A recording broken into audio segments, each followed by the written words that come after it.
how did you fixate on leg locks? Honestly, the very candid answer is it's much easier than guard passing. You would fall back from the leg? Yeah. Even though you were a wrestler? Yeah. Guard passing is kind of difficult. Lasso was really popular. It just felt almost like a cheat code in a lot of ways, you know? I was able to get success with that even against black and brown belts when I was a white belt. Welcome to Jiu Jitsu Ponderings, episode 6 for you. All right. My name's Lauren, and this is David. My name's just David. In case you forgot, or in case you or are in the case you're first just joining time, us. Yes. Welcome. You're in for a treat. All right, rapid fire questions. I'll start off with the first one. I threw up a quick little story on my Instagram to source a couple questions, and some of y'all responded, so thank you. Ryan DeHart asks, would you rather it rain for a week straight or be 100+ degrees for 2 weeks straight? Definitely rain for a week straight. What if it's like torrential rain? It's where like you go out and then you just get wet. Oh, even like your hello kitty. We got a kitty counter 1. That's what rain pants and rain jackets for. But it is the challenge of owning 3 huskies is that we have to walk them many times a day, rain or shine. They don't care. They don't care at all. They are happy to be there. It doesn't bother them even the slightest. Yes. And so speaking of the baby. Speaking of the huskies. Hi baby. Hello. Would you rather it be wet or hot? Definitely wet. Oh my god, what's going on here? This is the animal episode. They wanted Dog counter 1. Dog counter 1, yes. I don't really know. It's like you hate hot weather. I do, yeah. What? It's like it gets annoying after like rain. It gets really bad. It gets annoying after a little while. Oh, you just want to say hi to the kitty? But yeah, I'd rather it rain for a week straight. It's really nice to be inside while it's raining. True. Yeah. I like it when it rains overnight and it's all pleasant. I like it when it rains overnight and then it's like kind of clear the next day and it just has like that post-rain smell. But if it's raining nonstop, it's pretty aggressive. Like day 4 or 5 of walking the dogs a bunch of times. That's rough. Yeah. And because like you have your rain pants and your rain jacket, but they don't prevent all the water and then it doesn't dry off in time. It's horrible. Yeah. So, but I'll still pick the rain. Yes. It's good. We're in a drought or something. Yeah. All right. This is from Julian Medina, sir, out in Central Valley. If a tree falls in the forest and no one is around to hear it, does it really make a sound? I think this is a metaphysical question, or like if someone isn't on your consciousness. I mean, I'm sure he's just saying this in tongue in cheek and stuff, but I'm gonna answer it seriously. I think it goes to like if there isn't an observation by a conscious being, does the thing happen? And I'm going with yes. I think the cosmos happens, and it happens regardless of whether it's observed or not. And that's my final story.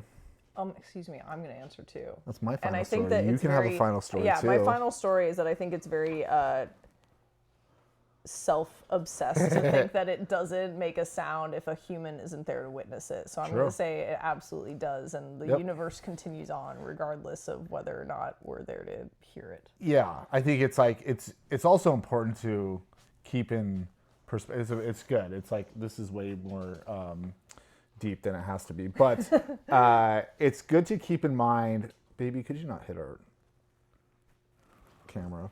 It's good to keep in mind that like in the grand scheme of things, like not only is like our own existence immaterial in the grand scheme of things, but the existence of humans are just a blip in the cosmic timeline. You are so cute. What are you doing? All right, you want to ask some questions? Or? I would love to. All right. We can ask this as like a block. Here we go. All right, we've got some it sounds like y'all want to know how deep into conspiracy theories we go, which is if you don't know, if you're just starting your jiu-jitsu journey, there's an interesting Venn diagram of conspiracy theorists and jiu-jitsu practitioners. So the first one is flat earth or round earth, David. I think the snarky answer is elliptoid or ellipsoid, however you pronounce it. I think a round earth, because there's just so much science to back it. I've been on the other side of the world when I went to Saipan for my very first out of the country trip to go see my buddy Jose and Erica, my other buddy, get married. That was cool. And we went to Italy last year, and by all accounts, that would probably be about either one of those would be off the face of the earth. Actually, like, you have a story. I don't know if it was your friend telling you how they convinced someone else who was a flat earther that. Oh, yeah. So there's two things. One, I'm just gonna say I believe the Earth is round, Yes. or elliptoid. One, there's someone recently, I think a UFC fighter, maybe Ilya Tapura, I don't know who it was, but they're like, even if it is flat, like, so what? Like, it doesn't matter to me at all. But there is someone, I can't remember, like, so I'm sorry I'm not attributing it to the right person, but they're like, if there was an end of the earth, don't you think it'd be commercialized and people would make hella money off of it? And so that in of itself was what, like, I had a very flat earther friend, and they're like, oh, because they're also like, you know, pretty anti-capitalism, and well, not anti-capitalism. They're just like, you know, realize people are very greedy and stuff like that. And that was enough to convince them that, yeah, maybe then it is actually round, because like, if it, like the end of the earth, like resorts and Disney end of the world, and like there's so many things, like, you know, it'd have a roller coaster that went off the edge and but came back. Like it's just there'd be too much money to be made. So I don't think the earth is flat. I think it's elliptoid. Yes. Or ellipsoid. There we go. Pronounce it. All right. Aliens. Wait, how does he do it? Aliens. The History Channel? Yeah. Oh exactly. my god, the meme, that was aliens. And with his hair all crazy, like even crazier than mine. Yeah. Oh my god. So good. Good. You're not that far off though. No, I'm not. I have the flow to like kind of keep it together, you know, keep it less crazy. Sure. Do I believe aliens exist in the fact that there is other life out there in the endless spans of the universe? Yes. I think the probabilistic thinking is that there's definitely some form of sentient life that exists outside of just Earth. Do I now, like, the heart of the question, do I believe like we've made contact with aliens and there's an area, was it 54? Area 51. 51, there we go. Shout out Area 15 in Vegas with Meow Wolf. It's hard to imagine they would be able to keep something like that a secret, even though like the government is pretty good at keeping like big secrets. My sense is no, there hasn't been confirmed contact. I think. What do you think? I appreciate the idea that the universe is incredibly vast. Yes. And so the chances that there's other biological life is it's just statistically likely. Yeah. And then the chances that that biological life has made it here is statistically pretty unlikely. Our answers are probably kind of boring in this sense. Sorry. We're just like, well, the facts say, but... You know, what about the Illuminati? The Illuminati? I think it's really interesting. I don't know about the Illuminati in particular, but I think it's really interesting to think about how there are probably a small-ish relative number of people doing things that have large-scale implications. And I remember reading one time someone just proposing the idea that people are really bad at keeping secrets. And so the chain of bureaucracy that's required to it had to make be some such of a these small, things tight-knit happen. community. Yeah. And so I could imagine that, so I don't know that I believe literally in like the existence of the Illuminati in particular, but I have concerns about people with too much money in too high places of power having too much It's called an oligarchy. Yeah, exactly. Yeah, you're worried about the oligarchy. Yeah, I'm worried about the oligarchy. I don't think like the Illuminati in of its. Oh, by the way, the fun fact. Yes. The headquarters is rumored to be at the Denver airport. Nice. Which the Denver airport is pretty awesome. I know a lot of people give it a bunch of shit for it, but the public transportation, the little train out of it, is very convenient, very easy. The demon horse is great. The art, some people hate on the art and whatnot. I think the art is great.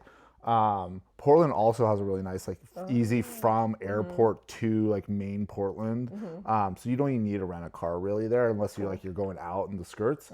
But it is very far from Denver itself. Yeah, it's quite a barge. That's hilarious. And so like a lot of people don't expect that. And so anyway.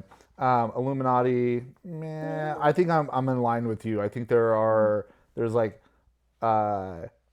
people with outsized influence on the world, but not necessarily in like a secret society. That's also, like they're not going to be laying nice like little clues for you along the way. Why would they do that? Yeah, exactly. There's no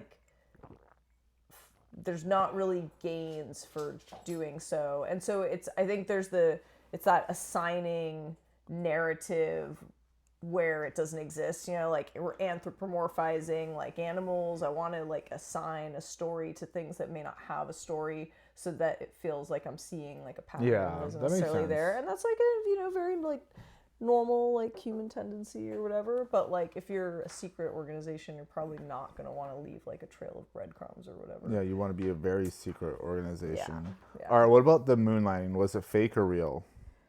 I think I just saw more things just talking about how this is real. I mean, it seems like it's real to me. I don't know. We're unfortunately not great. We're not super. We're gonna have hot takes. I'm gonna turn this around. Are there any conspiracy theories that you do? Okay, we have one here that Bigfoot or other cryptids, and I'll go back to your question because it's a great question. By the way, what are we drinking? We got some chamomile lemon tea. I put some honey in mine. Oh, that's smart. I don't like honey. Yeah, I was thinking of asking you, like, did you put any? But no, that's ridiculous. Yeah, that's ridiculous. So mine's a chamomile passion flower fruit. I'm not really sure. It does have a beautiful quote by Aristotle. In all things of nature, there is something of the marvelous. Nice. So that ties in great with cryptids. Because one thing that's really interesting about cryptids, now, do I think Bigfoot or Loch Ness Monster exists? I don't know. Probably not, because like there's just, again, too much money to be made by the exposure. Do you know the good rumor behind what the Loch Ness Monster could actually be? Isn't it like a large snake or something like that? No, it's a whale penis. A whale penis? Yeah. Yeah. You haven't heard that? No, that's hilarious. You want an uncomfortable Google search later? Check it out. Loch Ness Monster, is it a whale penis?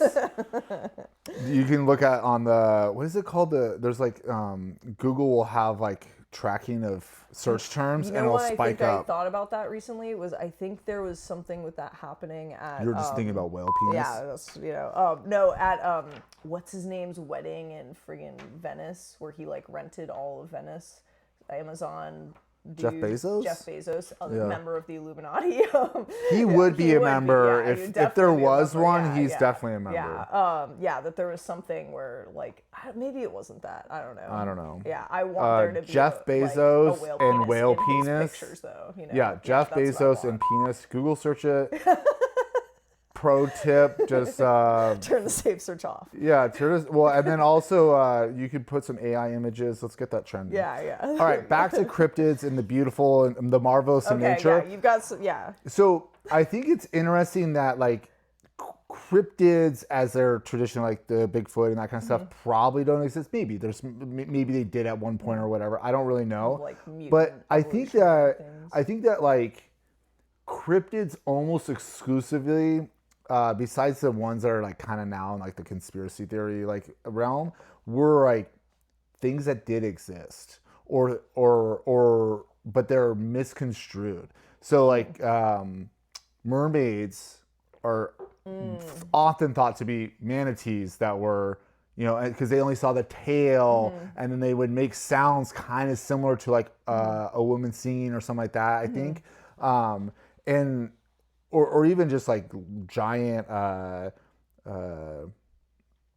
are like the krakens, like like they saw like a Pacific giant octopus, or not? Or it's a not squid? giant Pacific octopus. Yeah, the squid. Yeah, and like you can easily, especially when you're out there, and like I don't know if Just anyone been has out in the sea for months just and delusional, months. and if anyone has any uncle that like fishes, like, you know, the fish started at this big and then all of a sudden it's this big and, you know, tipped over the boat and stuff like that. And so I can imagine those stories like gaining steam over time. Sure. And there's also a lot of like nature is very crazy and weird and stuff like that anyway. So now back to the conspiracy theories.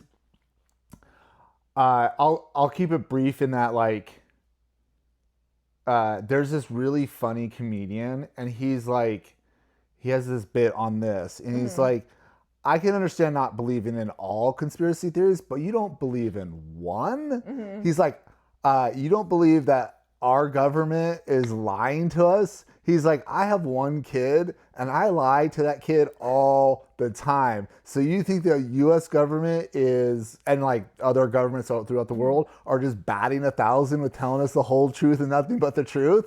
So I think conspiracies sometimes are just unconfirmed cover-ups, but I'm not sure which ones, and I don't have one where like to be able to directly answer, I believe that this was whatever. I'd have to think about it and probably I could come up with one, but like I think it's more like conspiracy theories, there's probably a few that have some merit. What about you? I think something to a similar vein. I couldn't point to one in particular. By the way, still on the Loch Ness Monster, that turned out to actually be this crazy hoax story where this couple went and they fabricated this picture, and it was so this whole thing. Were they doing it to like sell merchandise? Long ago. It was in like the 1940s or something like that. That's what's so wild. Were they selling merch? I don't think so. I don't remember. Or they're just doing it for like trolling? I don't know. I don't remember. The first internet trolls? The newspaper trolls or something. Oh, hell yeah. But yeah, that was, because you just Legendary. imagine, you think of that as like a very old thing. I also like the realization that for some reason, so many children in like 3rd grade, you're just obsessed with the Bermuda Triangle for some reason. And that just becomes a strange mystery. Is it now, or is it only when we were in 3rd grade? No, it just continues to be a strange thing. I thought it was going to be more impactful in my life. Yeah, that's the joke. Yeah, is that I thought this would be really important, and it's a complete non-event. So yeah. Anyway. At some point, we're going to start talking about jiu-jitsu. Bigfoot is real. Bigfoot is real. Okay, there we go. Clip it. You heard it here. All right, let's move on to rapid fire jiu-jitsu. That's now you all know Thanks, where we Marilyn. stand. Thank you, Marilyn. Yes. What do you think? Okay, I'm gonna ask for you. What has been the toughest belt to compete at so far? Okay, little do people know, blue belt was my least prolific by orders of magnitude. I think I only did 3, maybe 4 tournaments at blue belt. Didn't win a single one. Didn't make the finals in any of them. That's pretty wild. Yeah, so there's hope out there. You know, it's like I had a bad injury. I got rear-ended, and like it wasn't bad enough for me to like be incapacitated, but it messed up my neck and my back for a long time. It was so funny, like the timing of it was In hindsight, like poetic in some ways. At the time, it was awful. I had just won U.S. Open at white belt after like 5 minutes of training, and then 6 matches, 6 submissions. It was just a long tournament, and I got promoted. Whenever I went back, by Mike at One World, and like a week later, I get rear-ended. Oh, and that's then, wild. And then I have to. It's the perfect blue belt blues or blue belt disappearing story. Yes. So I like pretty much disappeared for 6 months. So right after getting promoted, I didn't train for probably about 6 months. And then, so they're like, oh, guy's blue belt, he's disappeared. He's in area 51 or whatever, with all the other missing blue belts.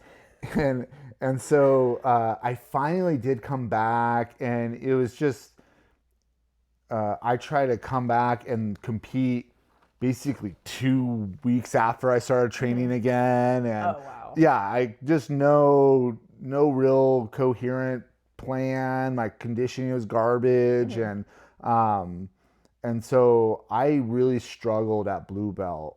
And I ended up getting promoted to purple belt after, what was it, a year, something like that. And I felt it was early because I wasn't having the outcome in competition, but training was pretty successful or doing okay or whatnot. So I think that one probably is the most surprising answer for folks. I mean, the clear answer is like black belt is just the toughest. Like the depths of water that you'll run into is just so intense. I've had a pretty good, and even like pretty early, like pretty good success at it, but there's still, you'll run into a couple people sometimes that it's pretty tough. Like I just competed a few months ago with JT Torres, which luckily it was like, it felt fairly competitive, but it was, you're going against one of the top 10 greatest, maybe arguable, but like, I think up there, you definitely get some really big hammers. And the transition from brown belt to black belt, at least like, in the masters world, it didn't feel like the not the average, but the normal person that you went against was significantly better, but the top end of the range was way higher. Yeah, that makes way a lot of higher. sense. Yeah. And so I'd say like in absolute terms, black belt, but for me personally in my journey, blue belt, and it was really psychically difficult, and I had to come to a lot of realizations. And even at purple belt, it was kind of tough for a long time until I still remember it. I think it might have been even like a New Year's resolution type thing. I think it was 2017, if I'm like tracking the timelines correctly. I was like, I can not convince myself, but I really like focused, and I was like, I don't want to have too many regrets in my competition career. And so I set a goal to compete at least 10 times that year. At purple. When I was at purple. I got promoted to brown later that year. So I think 17 makes sense. Yeah, I think that tracks. And I started taking it a little bit more seriously. My training was a little bit more targeted, and I started, competing. I ended up competing like 13 times that year. I got promoted to brown belt. My first IBJJF tournament in the gi was so brown belt Master Worlds, which I took third in, which was cool. So that was pretty wild. But yeah, it was pretty, white belt I ran through people, but then it started to be, you need to have some coherent game and battle plans and a little bit of strength and conditioning. You have to have some like consistency and stuff like that. So I'll shut up now. And I'll allow Lauren to answer. Rapid fire questions. That was super rapid fire. Yeah, totally. All right, I will say for me, the toughest belt to compete at was purple belt, because I was purple belt for about 7 years. And so I went from being like, oh, I'm a fresh purple belt, like no pressure, to like, oh my God, I've been here for so long. Every time I lose, it means that I'm the worst and I'll never get my brown belt and blah, blah, blah. And I was still, I went from competing at adult still to not compete, to being 30 and having to make that transition. And so there was just a lot of like mental anguish around that belt. And it was, remember. Yes, you remember. And it was, the point when I couldn't get by with mostly just mental grit and just being very tough and determined. There would still be the occasional match that I would look back on and be like, that person was way more technical than I was. And somehow I still, like, eventually I found the way to, like, just slowly smash them to, like, get my points. But, like, they should have won that match kind of thing. And so it required that I have a lot of growth. And so even though that process was really hard, ultimately it meant that when I got my brown belt, I was really, the first tournament I did at brown was American Nationals, I think. Does that sound right? Yes, because you had won.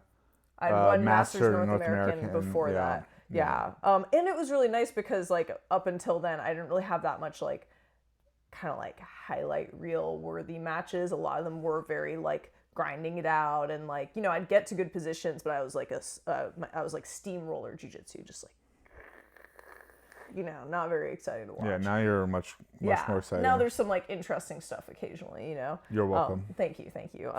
And thank you to, you know, to like Black Sheep's like, oh look, I'm Del Hiva Barambolo, cool. You know, sort of at like the little masters level, like half Barambolo. But yeah, so purple was really tough. And I remember I was talking to Christina Barlon, and I remember she said the same thing, and that helped make me feel better. I was like, oh, cool, yeah. Because I think there's some point when you're probably going to have to make a big jump in skill, or where you've plateaued for a while. You know, I don't know. There's like that I period think some where you're people also growing, and then you're like, oh, and you know, you gotta, and then it'll just take something to like make that jump. Yeah, I think some people, it's like they need to reinvent their game too, or at least be willing. I see this all the time in people that compete or not. Mm-hmm. Like you find something that works pretty well, and you're still learning, you're still adding to it, but like we call them toads. And like that's when we love regular toads too. We love toads, great. So you know, hey, toads out in the wild. California toads are endangered, so we love them. Yeah. But like toads in jiu-jitsu, it's just like they do a move or like a couple moves, and that's all they do. Mm-hmm. And you know, when you're training, they try to do that. Mm-hmm. If they can get it, great. If they can't, oh well. And that's the extreme version. Obviously, most people aren't that but they're extreme. Usually funneling to a system, and that's and they have like they're limited. And so I think that oftentimes people will start to stagnate because that kind of like runs its course. Mm-hmm. Especially if you have a gym that's good, you know, like they're going to adapt. And if you're not also continuing to adapt, then pretty soon everyone's gonna like. The meta is going to be in your gym able to beat your game pretty successfully, unless you're just really, really, really good at it. Yeah. And I think that there's like some relevancy for that for competition. Like you need your A game, you need to be able to funnel to that, but it's also about growing and expanding and whatnot. So I think that there certainly is that. But it's that, or you know, switching gyms, or like I had, you know, in the blue belt time, like I gotta actually try train consistent like, and I think that like, you know, people will come to those realizations, and that's oftentimes, I think a lot of people have this, at least one, maybe a couple during their careers. The ones that persist and make it to black belt and make it beyond, they figure out, or they have help or inspiration to get over that hump. And that's like a key to how people can keep evolving and actually get some success. And I feel the same. I'll wrap it up because I know we're still in rapid fire questions. rapid firing this. Yeah. The rapid fire questions, not answers. Yeah. Exactly. Yes. There we go. That I mean, black belt is just clearly the most technical, but I think it's not the hardest in that it feels very, right now at this point in time and in the last year or so, it feels very exciting, and it's really cool to have more technically interesting matches. Yeah. And that, hey, sometimes you're going to run into someone where you're like, this person's been a black belt for as long as I've been training. And that's pretty cool. You know, that's exciting. Yeah. If you choose to look at it that way. All right. Yeah. You get a chance to compete against legends. Yeah, totally. Which is super cool. Yes.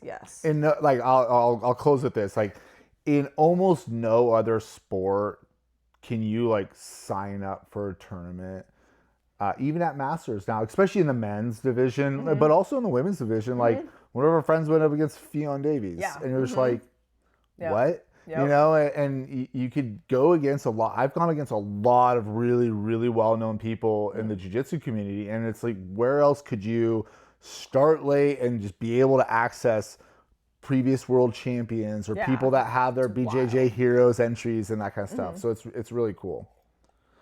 All right. This one I'm gonna mostly ask you. I'm not sure what my answer is. What's one technique that you like to do but you'll avoid doing when you're fighting an absolute division? You know, someone who's in a larger weight class than you.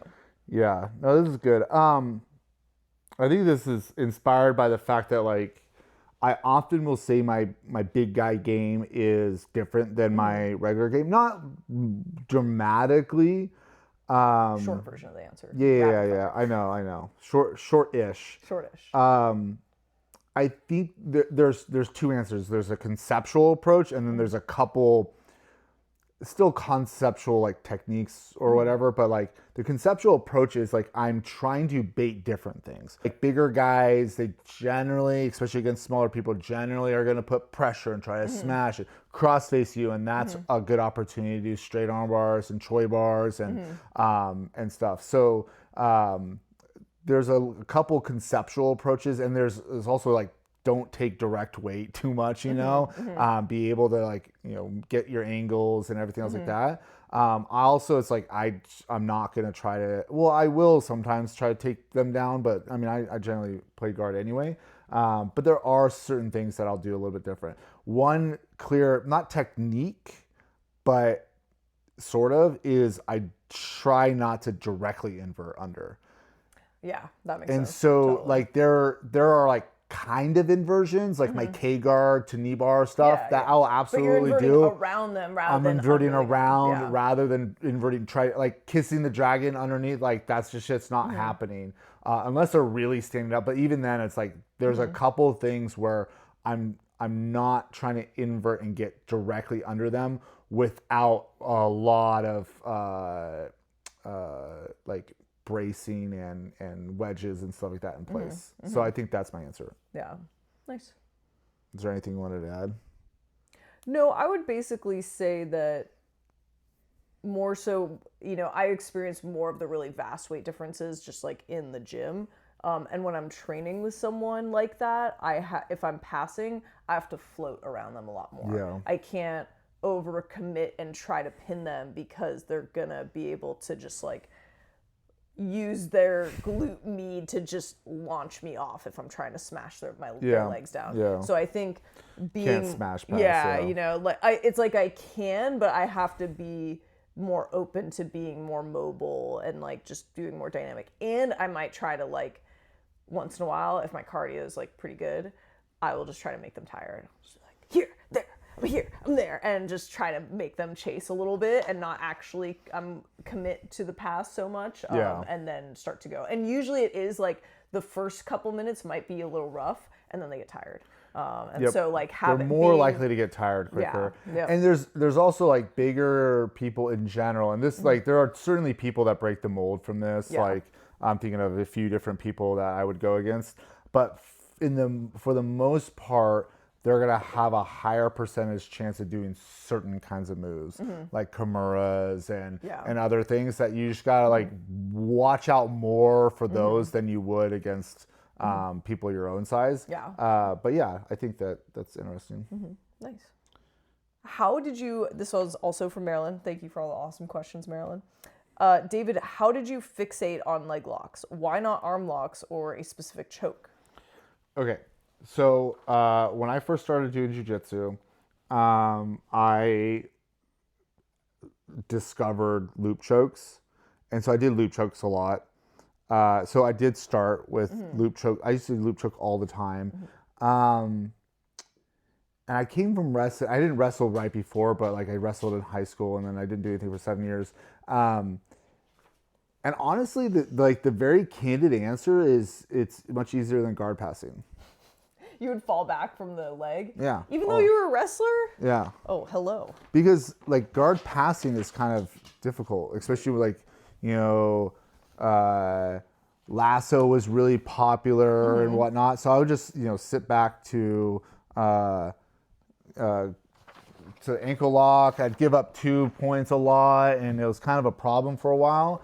And then I started going to the guard and just developing. I started gaining success. Like it just made a lot of intuitive sense to me. And we got another dog counter.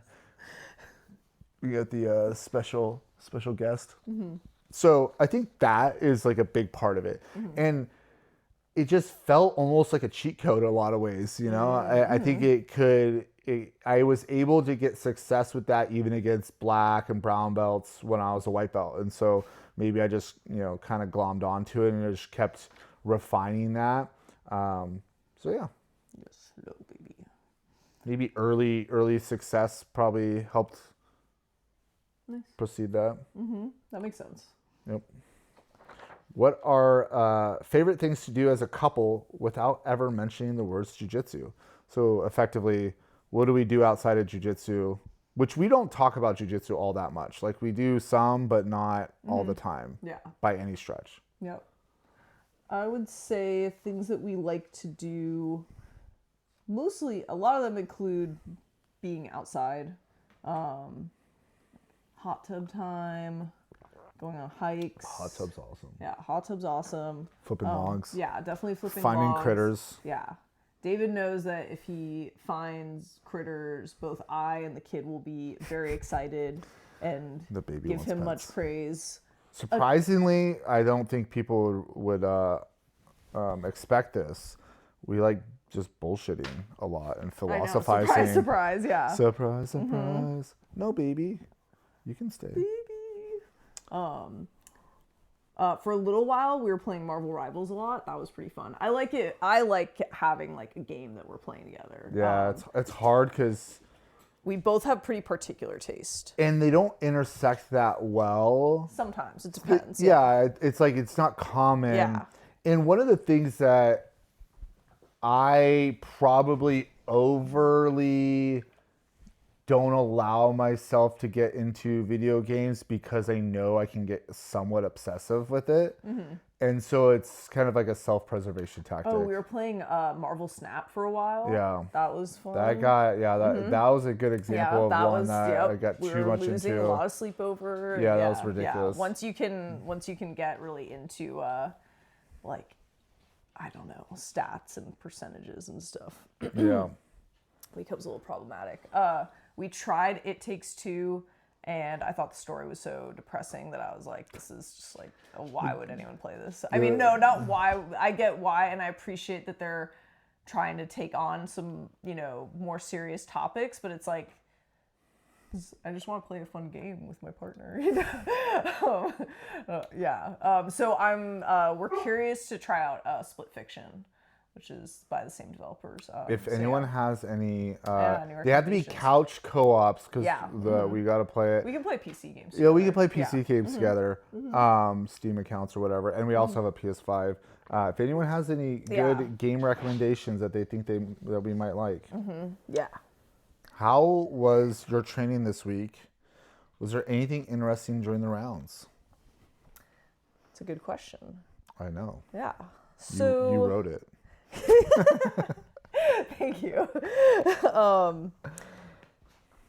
Yeah, so the last week has been interesting because I haven't gotten to drill that much. I have had enough sessions, but Thursday's open mat, Friday, today was open mat, and Wednesday, for whatever reason, we did a little bit of positionals and then did hella rounds. 10-minute rounds. Yeah. Oh my God. 10 is forever. And so I've felt a little bit aimless or adrift in what am I actually working on right now. And one thing that I've been thinking about, because I've been thinking about, what's some, curriculum that I want to film or stuff I want to share, is that and especially lately, I spend a lot of time in half guard, and I'm kind of like, why do I spend so much time there? Like, I don't like half guard that much. Half guard is life. Half guard is life for you. And now I have a lot more attacks, and it makes sense because, especially nogi, it can be hard Welcome to keep to Master's life. Yeah, I guess so. Yeah, totally. Maybe that is part of it. Yeah. Yeah, I'm not fast enough to keep them in other things or something, but I'm still good enough to keep one leg there or whatever. I don't know. That's what it's all something about. like that. Yeah, exactly. But it's also good because it is somewhere where I feel like you end up and being able to transition out of it. I don't know. It's good. I'm thinking a lot about the different sides of the body that I want to be attacking and all that kind of stuff. One other thing that I realized today that I thought was really interesting is normally when I'm pulling, I'll only pull guard when I have a grip connection. And I think about you where you can be very comfortable sitting and they pull their hand away and you're like, all right, no worries, like a scramble, cool. Like I'm happy to have that happen. For me, I don't like being in that scenario. Mm-hmm. And so I was dealing with somebody today where they were really good at not letting me keep my grip connections. And usually I feel pretty confident. And once I get a nice C grip on that wrist, it's not going anywhere, even with pretty big people. And so I was like, I can't make a connection. He's really denying it.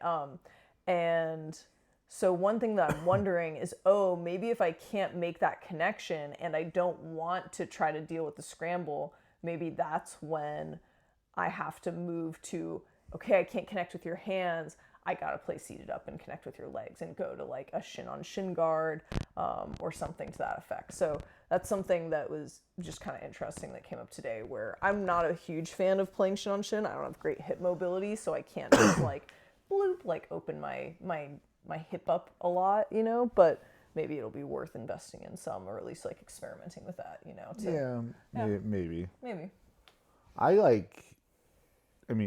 Not that our games are that similar. They're overlapping more lately, but I'll go with no connections to my back, and then just back to like the earlier topic of prodding, knowing when to how to be able to pull in closer, like get in. There's a lot to that. Being able to do a big side crunch is super powerful. And being on your side to go back to the other side to create momentum is also super powerful. But that's really interesting. And maybe a shin on shin or a seated up guard with some combo, cat counter, would be good to explore to see what feels good. Yeah, that's cool. Yeah. What about you? What are you working on, or what have you been... what's the question? How was your training this week, David? You have your own page. I know. I already flipped because I'm... Yeah. You can't flip back? No. Fair enough. I think training's going okay. I wasn't able to train earlier this week. I was on kiddo duty and just kind of busy with work and whatnot. But I did a double day on Wednesday, which may be my first double day of my 30s. I don't know. Possibly. No way. No, you've done ones at some point. Maybe. I don't know. Anyway, it was the day we did tenors in the noon class and tenors at night. Nice. And it went pretty well in the daytime. I felt good. I mean, I came in and I was predictably very late. Sorry, Cole, who teaches our class. I'm always late to your class. Sorry.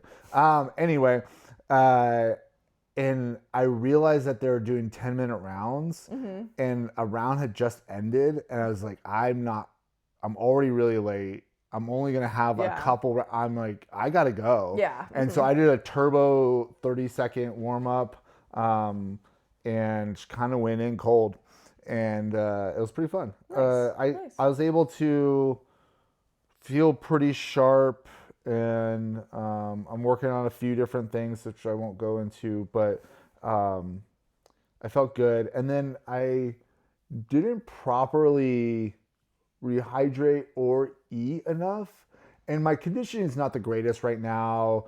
I haven't been that consistent. It's okay. And then I went in the evening class, and I was just cooked. And my first round was against this young guy who's getting a lot better. He trains at our gym sometimes, and when he first came over, he's pretty technical and sharp, and he has really good movement, but he would gas out pretty easy, but he found his gas tank. It was tape to tape, output max for 10 minutes. I'm like, holy shit, can you stop? Like, slow down. And no, just continuous movement. And that, I was like, I legitimately, like, 2 or 3 times wanted to just stop rolling the round and being like, I'm done. But I can't do that. So, what does tape to tape refer to? from the beginning to the end.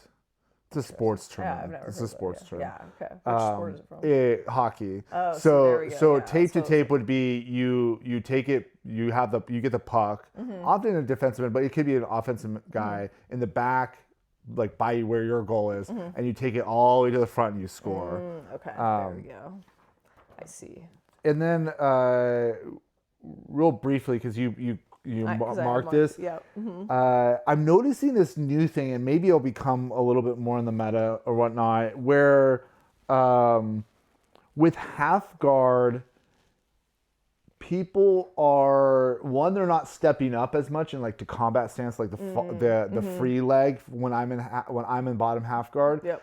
They're staying on both knees, and they're kind of opening the other leg, the one that's not in the half guard, and kind of tilting their body slightly outward. And my thoughts are that it's probably in response to the fact that like Choi bars and mostly Choi bars and arm saddles and stuff like that, and even just under scooping that far leg to get to K or other things are becoming so prevalent.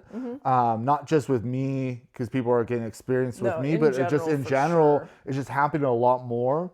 Even with people like scooping to get to like entering X guard or whatever from there.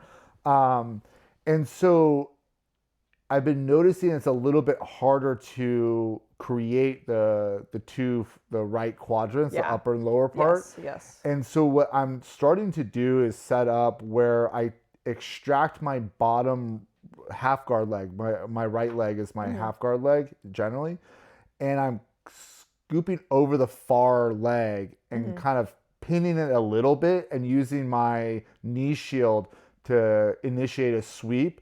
And then if someone overreacts to it, then I can start entering my stuff, my normal stuff and whatnot. So it's this interesting thing that I started to do in European nogis when we went there last year, where I felt like the like very quickly I was identifying that, at least in my divisions and stuff like that, that the meta was very different, and like they weren't that unaware of Choi bars and leg attacks and that kind of stuff. And so I ended up doing that, this little technique, maybe I'll show it one day, where kind of intuitively, I just started trying to, and I was seeing a lot of success, and that was often, oh my God, You pushed him. I'm so sorry, Kitty. God, I was like, Oh my God. knocked over the alien. The alien's Jesus made out of metal. Christ. The alien's fine. So I had like discovered it during European Nogi, and I hadn't been doing it that much, very periodic here and there. Lately, and especially today, and this week, I've been noticing I'm utilizing it a lot more. And I'm wondering if it's because there's this little subtle shift going on, whether it's at our gym or like larger in the meta. and it is opening up a lot. So I'm curious to keep exploring and working on that. I noticed that people, they get in half guard, and some of the people, especially that I train with a lot, where I'm on bottom, they sit very tall.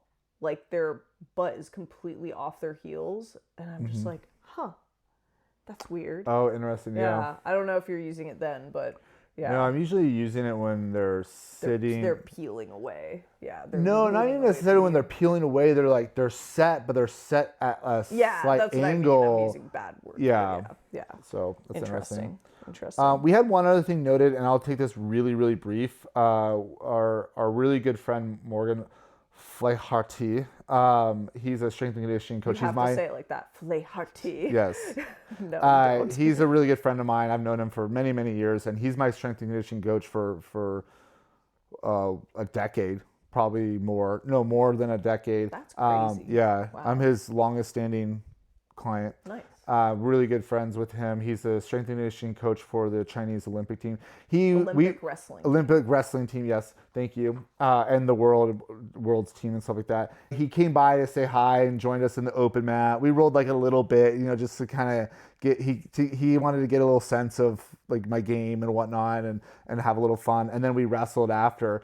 But we were kind of doing some like post training, like what can we do to help work on what he's calling qualities. And so the idea of working on one quality after your training 2 to 3 times a week is like so important. I think it'll be a concept that we'll probably want him to like deep dive on a little bit as part of like a rehab, prehab type of thing. And the qualities being like general conditioning, or maybe your sprinting capability. So you're doing like every minute on the minute, 15-second sprints, and then 45-second off. Or like what we're working on is my back is kind of bothering me a little bit. And I'm thinking it's like the core and some of the overall twisting mobility, and doing some of those things, and some knee rehab a little bit. And a couple exercises, and it feels like it's working pretty well already. And I think working on one for a couple weeks, or maybe 2 or 3, if you're a little bit adventurous, I'm sorry, baby, could be like really, really important, and being like deliberate about the things outside of just technique and just the things you're working on jiu-jitsu, but also whether it's power, explosiveness, or speed, or lateral movement, or conditioning and stuff like that, could be really, really cool to implement. I do this somewhat, but like being like formalizing it would be really great. Yeah. I think it was interesting hearing him say he has all of his athletes do that, where after training, they're all working on something that's specific. They're doing prehab for any kind of nagging injuries they have, or, doing extra cardio rounds on the bike. Or if they don't have anything that they specifically need to work on, he's like, just work core. Yeah. Like that sounds very interesting. And I like the ease of, hey, 2-3 times a week, pick 2 to 3 slots when you're already training, where you have a little extra time afterwards, and just spend 10 to 15 minutes doing that extra work. Totally. Makes it really easy to like add to your training. Maybe we'll turn this into somewhat rapid fire. I'll ask you this one. What do you like most about having a partner that does jiu-jitsu? That you don't complain about how much I need to train jiu-jitsu, mostly. Which is a lot. Yeah. You complain a little bit about, I have a hard time coming home quickly from training jiu-jitsu. That I do. Yeah. But that's fine, yeah. Yeah. If Lauren doesn't train, she becomes feral. So. Not totally feral. Okay, it is a little more temperamental. There's actually, yeah, you're right. There's a layer of just extra. Just it's like this exponential where it's like you use a little bit, and then it starts amplifying. Yeah. And so it's like a day or 2, okay, 3, feral engaged, and then like if it's a week, yeah. Anyway, what about you? I like that you have an understanding of not only what it takes in the sport and empathy for like, the experience, but also like competition. I think understanding the desire to compete and like the aspects of the difficulty around it and all of that, the emotions of it and stuff. It's good to feel understood, at least on some level. I think that's really the big thing, is just getting to feel understood. Is really nice. Yeah. What do you like least about having a partner that does jiu-jitsu? Rolling with you. Rolling with me? No, it's not. I mean, it's not literally the thing that I like the least, but I think people have this this picture in their minds of like, oh, if we both trained, it would be so nice. We could like drill together and then we could roll and we would both get so good. And it is just like we were just joking yesterday that like trying to move you when you do not want to be moved, or when you're not sure how I'm trying to move you, you're like, oh cool, this just doesn't work. And so it's mostly that or like, oh, it just doesn't work on you, and it's very frustrating for me when I'm not sure what I need to do to make something work. And we have very different drilling styles. Like I like drilling the same thing over and over again the same way to really get that down, and David's basically the opposite, where you just like to, feel things out. And so I'm like, okay, does he want me to resist a little bit or more? Does he want me to feed him the same thing? And like he'll do something different after I've done a few reps, and I'm just like, why are you doing that? So I think that that's like different there. Yeah. But it is also, and like, and rolling with you, like, I don't know why it just hurts more. Like other people, like, oh, I get kneed in the face, or like I like elbow myself in the eye with their elbow, because like I'll just put my head where like it's not supposed to be or something, and they're like, oh, sorry, and I'm like, oh, it's fine, and I feel no pain. And then with you, your shin just like connects with my leg, and I'm like, ow, ow, ow, and so it's very, so that's not a fun experience, but it's also funny.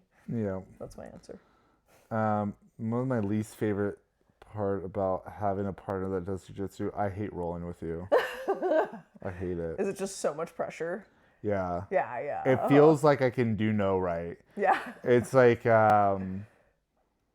if I go too light, you get mad. If I go too hard, you get mad. And it feels like you're overly sensitive because it's me, and there's like this other element to it. Because I think people, in a healthy relationship, at least from my thought process, is not in every domain, but we see ourselves as equal, and it's just not true in jiu-jitsu. Like I'm much better than you at jiu-jitsu.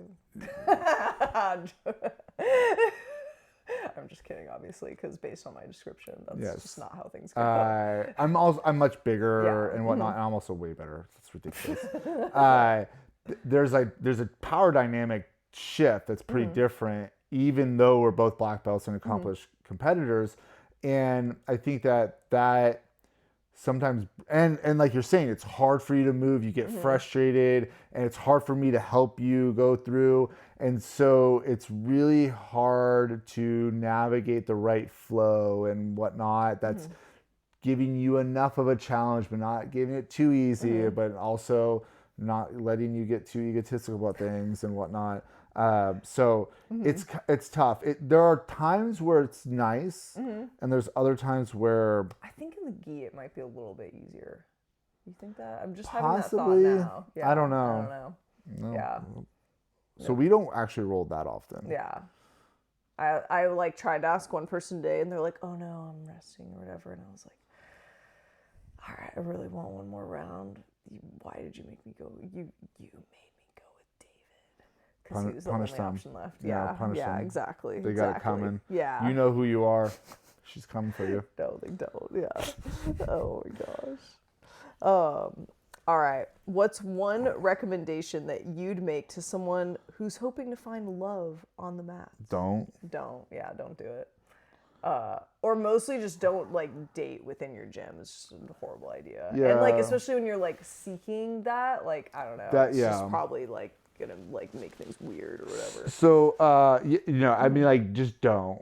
One, we didn't meet at our gym. Yeah. Like, I don't even think we were at either of us were at Black Sheep at the time or something like that, or you had started there or whatever. Yeah, I think I had started to train there a little bit. And so we actually met at a competition and whatnot, but we won't go down that route. Maybe a story for a future, but I think that it's almost exclusively a bad idea, because a lot of the times it's not going to work out, and sadly it's usually the female that takes the brunt of it, because they're usually the lower belt and they're usually not on the in with the boys club, because it is a male dominated sport still, and they get, I think in general you're like, the chances that it's going to work out and everything is going to be amicable and not weird. Are like even if it's not like low. Yeah, it's relatively. And then one or both people are going to leave. That's basically what's going to happen. And so that's like an unfortunate situation. Yep.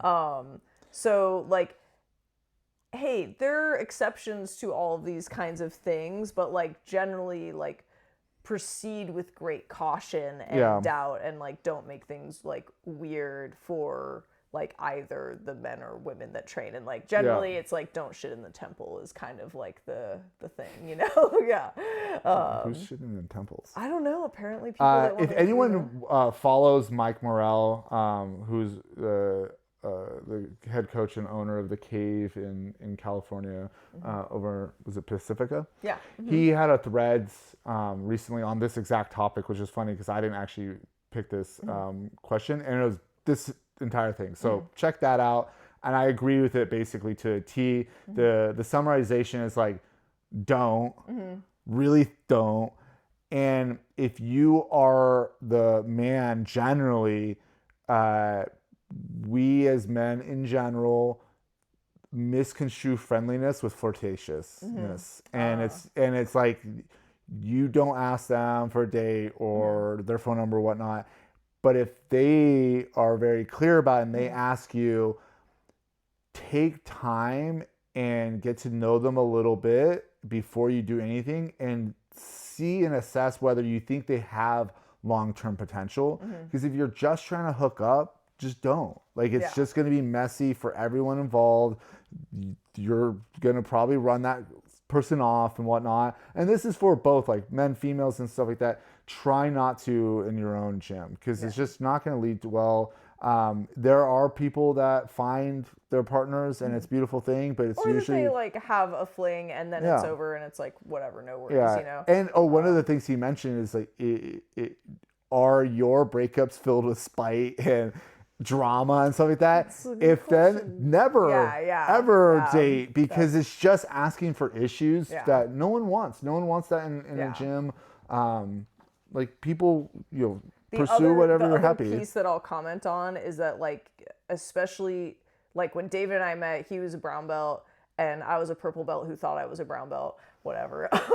And so like, and we didn't have like a power dynamic that was existing at the same time as the relationship. Like, he wasn't my coach and I wasn't his coach. And when you do have a power dynamic and you're trying to have a relationship, I think that that's when it can make things extra messy. And it's where we're starting to see more and more people talk about like, oh, the rock climbing instructor who like dated a bunch of his female students. And it's like the dynamics that occur when you're in a life or death scenario and you're putting your trust in this person to make sure that you do not die or get injured. Like, that creates a different dynamic. Well, I think like the instructor should not date students, period. Yeah, and so exactly, and so that's really like one of the biggest things. There's enough of a power dynamic with like the purple brown belt. Yeah, exactly. Whatever. That's not even a teacher or a coach there. Yep. Don't do it.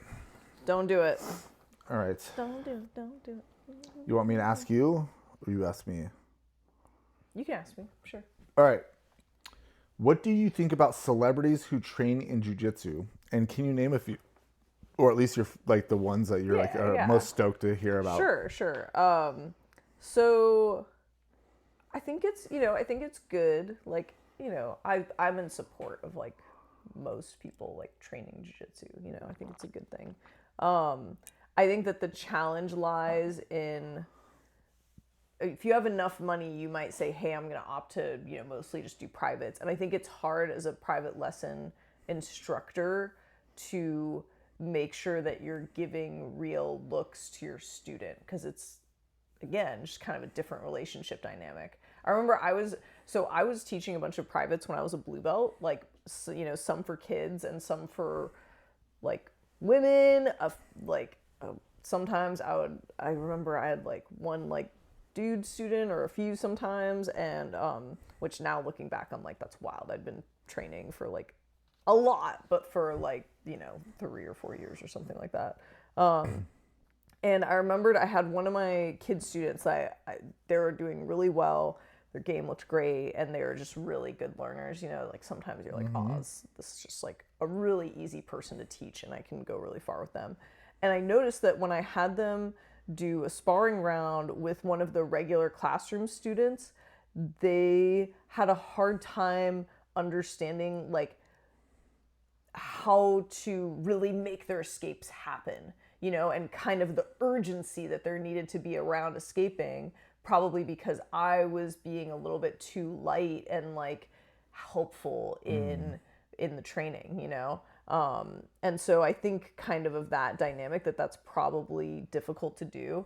But one celebrity in particular that I think about is, I remember reading about Jonah Hill talking about his experience where he just does regular classes, and for some reason people often go extra hard on him and just try to beat the shit out of him, which makes sense. And so from that perspective, I can understand as someone who a lot of people know there's just going to be this weird like, oh, I need to crush them like thing that people might do depending on who you are or whatever, you know, like you're probably think not Jonah Hill's kind of like a polarizing figure that some people just kind of don't like him. I think it's not. I bet. And it's also there's something funny about beating up on Jonah Hill. I mean, that's probably true. I don't know. There's a comedic factor. I appreciate though that he had a great outlook on it, which was that like this is just kind of what it is. I'm ready for it, and like eventually it's going to like make him better, you know. And that's really cool. Yeah, yeah. And it's cool to see, you know, some of the celebrities go out and compete. You know, a lot of people like give Tom Hardy a lot of props, and you know that's cool that he's sending it in the competition space and everything, and even the Zuck, you know, Sir Zuckerberg. Zuckerberg training regularly, and he does MMA too. Like he'll hit pads and stuff like that. Yeah. Shout out to Dave Camarillo at Gorilla Jiu Jitsu, who trains with him, and Keanu Reeves and some other like really high level people in the you know that space. Dave Camarillo's my lineage. He gave Mike Prudencio my black belt, his black belt, and I've trained with Dave a bit, and he's an awesome guy. Anyway, I think Zuck not only training but like going out and competing and stuff like that is the single best thing that's happened to jiu-jitsu in quite a while. Yeah, because it's just so good for gym owners, especially in the Bay Area, but all over the place, because even if it just gets people talking about it, it's good. You know, it's someone famous that is spending their time and taking it seriously.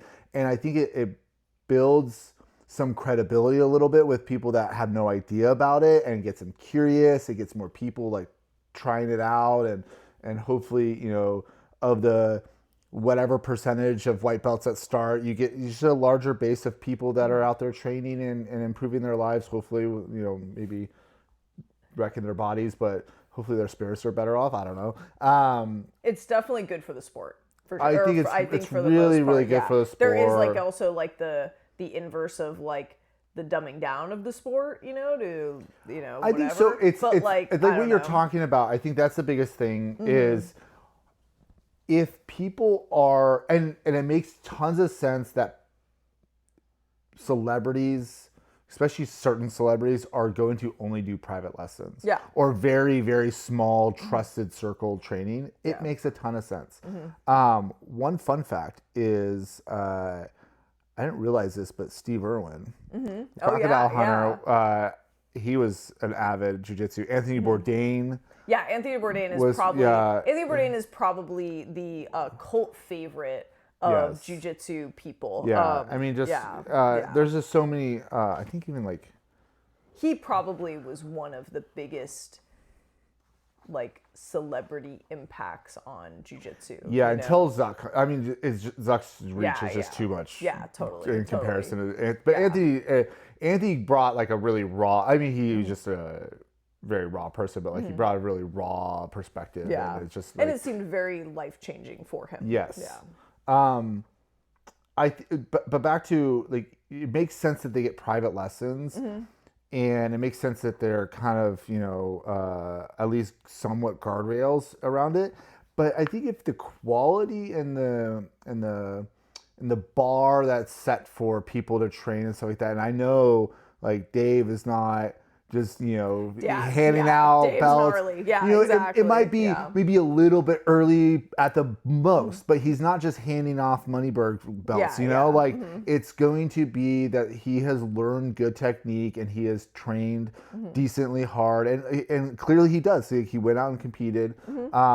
Zuckerberg in particular, but like I think that it's a great thing to see people that have the means to do pretty much whatever they want to do are finding this sport intriguing enough to partake in, and it's just good for overall exposure and stuff like that. And of course there's going to be a risk of quote unquote dumbing down the sport and whatnot, but you see that whenever there's a potential money exchange, whether it's someone famous or they just have some money, or even they just do a decent amount of private lessons or whatever, or some McDojos out there trying to make a quick buck and sell a bunch of belts at belt ceremonies. I think you can run into bad incentives, but overall, I think the more people that are at least exposed that would be interested and they could test it out if they're so inclined, is just really good for the sport. And it's cool. Like, it's nice to see like people you might not ever think like, oh, I have one small thing in common with that random person who like is really popular or well known. All right, I think we've been talking a lot this one, so I think we'll have one more quick question from our stories from Ryan DeHart, and then we'll close it out. So Ryan says here, any advice for approaching competition after not competing for about 5 years? Okay. Just do it. Just do it. Just do it. I think that I say that tongue in cheek, but go ahead. That coming back into competition after a break longer than 6 months or whatever, the first thing is like, are you physically safe to compete? Of course. And even if you're like, hey, this part of my body is still a little funky, what positions am I going to try to avoid, and move sets that I'm going to not try to do to avoid compromising my body. That's also assuming that it was because of an injury, though. Yeah, totally. It could just be that life happened, or they took a break from jiu-jitsu or whatever, and they're getting back to it. But go ahead. So I would start there. And then I think, picking a local tournament that's nothing crazy, Absolutely. where you're just like, hey, it's no pressure. I'm just going to, try to jump back in, and I'm giving myself, at least 3 months to get ready, probably not more than 6, and just let's send it. Yeah. Yeah. I think, +1, I think I think this is a little bit general to just why to compete overall, especially as your first one or your first one back in a while, or even just occasional check-ins, is like, why do you want to compete?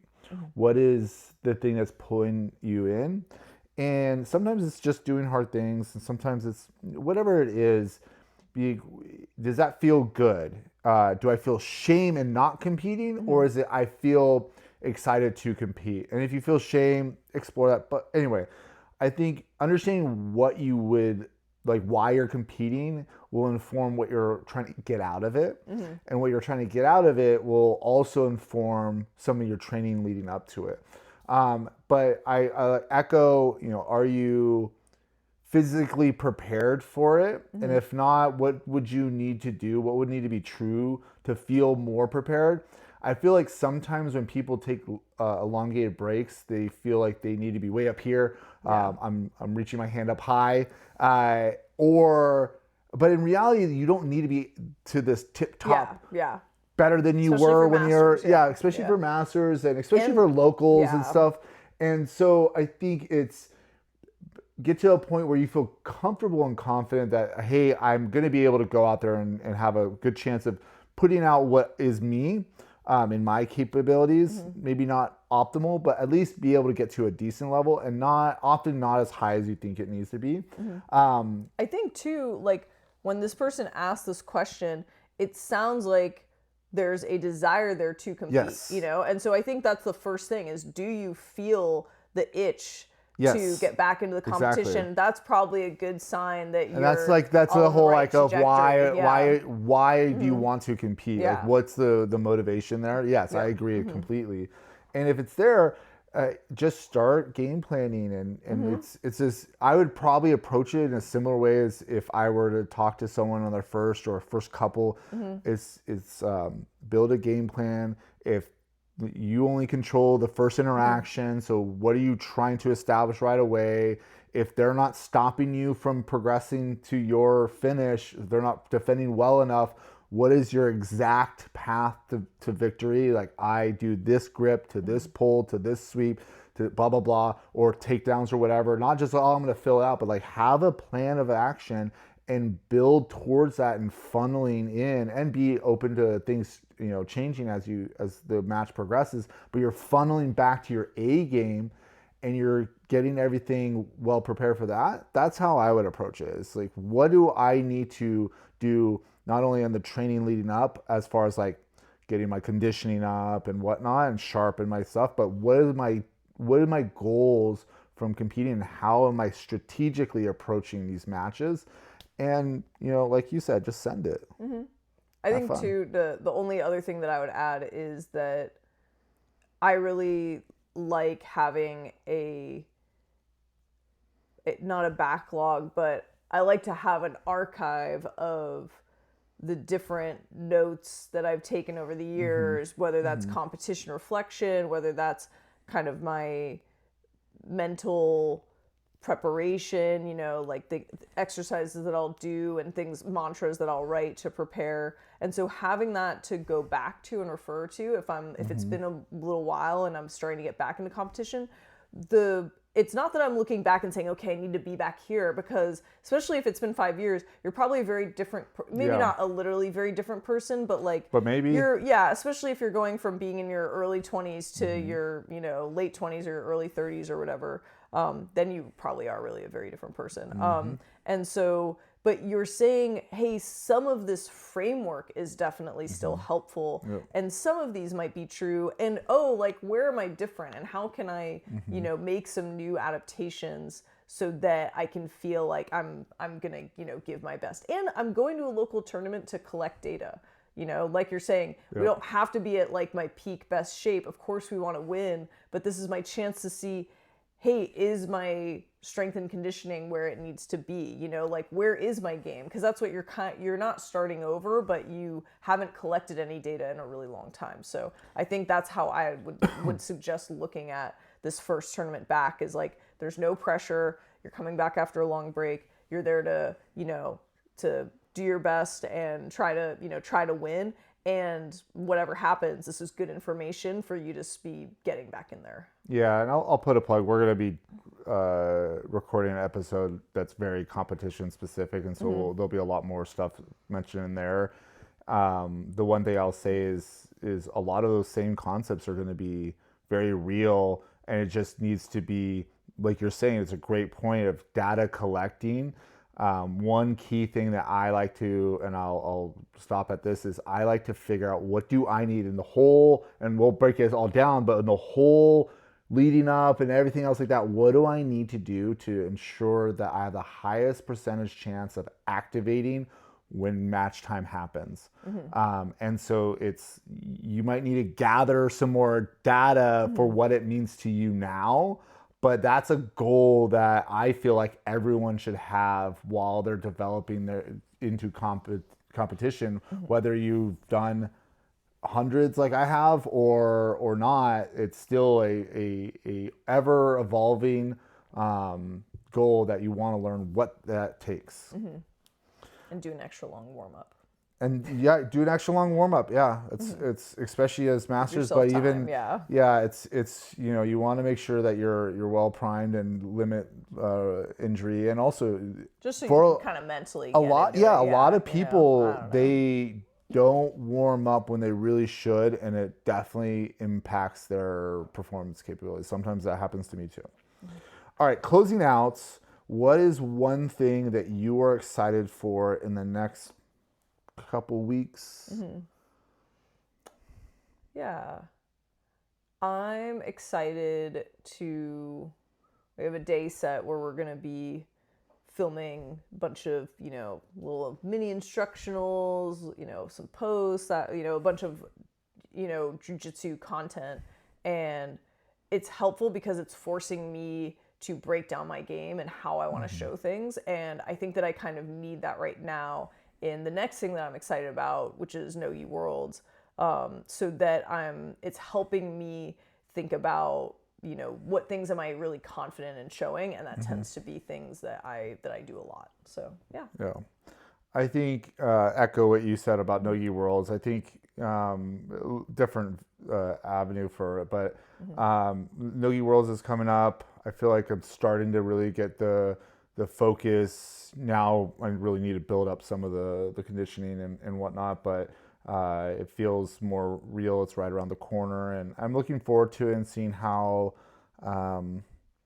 some of the adjustments I've been making towards certain games and stuff that I've been seeing and having maybe a little bit of trouble against, if I do come up with this up against it, would be awesome. And I'm really looking forward to seeing that. A couple other folks from our gym are competing, and it's always nice to go to the majors because I know so many different people over the years of competing and whatnot. So it's just kind of nice to see folks and say hello and what's up.